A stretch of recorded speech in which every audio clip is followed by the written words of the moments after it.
Divarın arkasında da hal-hazırda adam.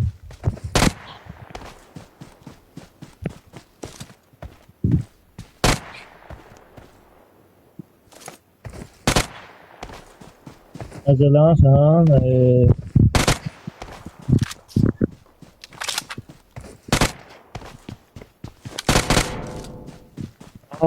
ne oldu?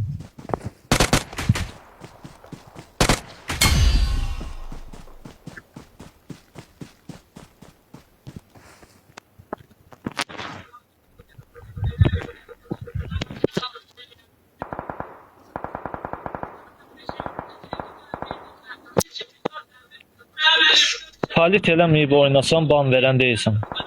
Ehtimal var. Amma palit eləməyəsən gəlir də. Qağı pulsuzluq xeyr qardaş. Pulla alıram, pulla satıram. Amma qəşəng şok indirim var da, yəni demək olar havaydır. Bir aylığı 25 manat. Bir gün vaxtı qalır. Bir gündən sonra 50 manat olacaq aylığı.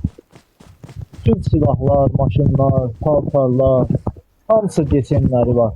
Hamısının desenləri vardı yəni. Güllərini də aya at, çaya at adamı deyil. Buna bak. Heç bilmirəm adam adı etsin. Bu cür uzaq yerdən vuranda palit də o cür. O mənə gedib banlaya bilər. Gelib şeyləsə, şikayət edəcək. Amma o cür vurmayasan gerək də.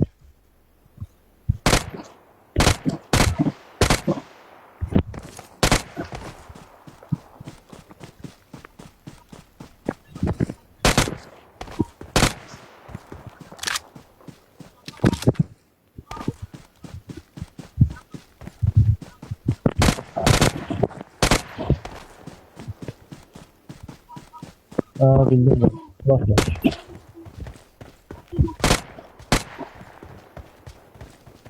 Çok hoşuma oldu. Bunu sana göndereceğim alan adam. Alan adamı göndereceğim. Bir nefer kalmıştı. Ay bir deseydim o tavan azaddan vurardım. Sana bakabilir. Bu da bir tane de oynayacağım girip.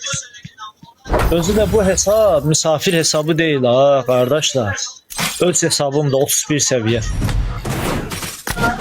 Ya lobby'de görərsiniz. Lobby'ye girəndə baxarsınız.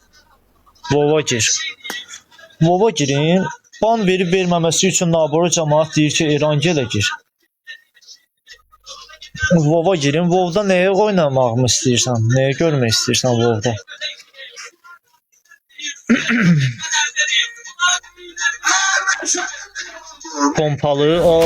Pompalı kardeş. Süper de. Pompalıda yani uduzma şansı sıfıra beraber. Kardeşim sende bəs neçə bu M4 olur? Yani kardeşim sende bəs necə bu M4 olur? Buz 10p. Kardeş PUBG'den ne kadar silah var? Paltar var, geyim var, maşın var, hamısı desenlidir, hamısı. Özün ürəyib hansı silahı istəyir qoyursan. Bax, mən sənə göstərirəm.